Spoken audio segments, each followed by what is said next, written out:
अपने सुन रहल छी सिंगर अनिल यादव और चंद्रिका राय के सुमधुर आवाज में सुंदर सन मैथिली गीत।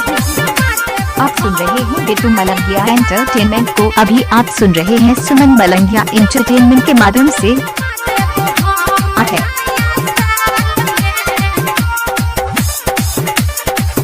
सुमन मलंगिया। लव यू लिख के करे जा।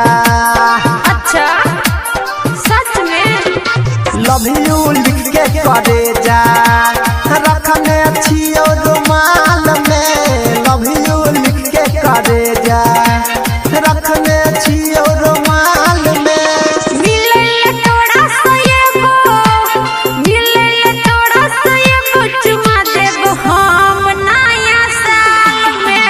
लव यू लिख के करे जा, रखने अच्छी और रुमाल में। लव यू लिख के करे जा।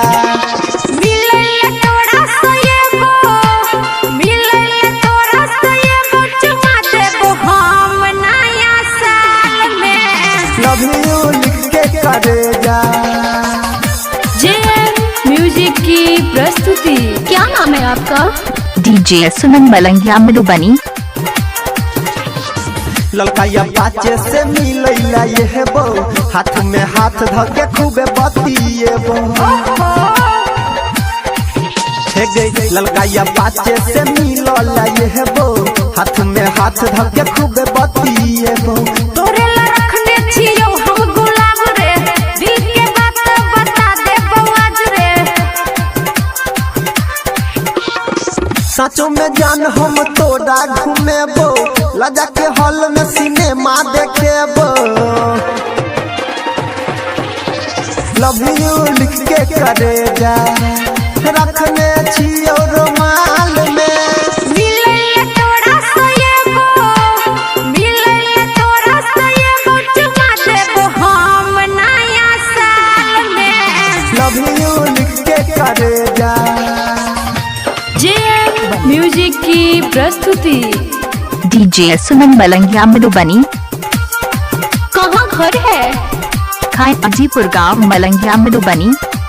मोबाइल नंबर 8882452308 है। जोड़ी लगे अपन लाख हजार में, भगेली पागल सनम तोड़ा प्यार में। जोड़ी लगे अपन लाख हजार में, भगेली पागल सनम तोड़ा प्यार में। तोरे में अटकल या हमरो परान रे, मिलन तू तो दो देबै हम जान रे। फुर्सत में तोरा बनल को भगवान गे, देख के चेहरा शर्मा जाई छो चांद गे। देख के चेहरा शर्मा जाई छो चांद गे। लव यू लिख के करे जा, रखने छियो रुमाल में। मिले तोड़ा चुमा देबो हम नया साल में। लव यू लिख के करे जा।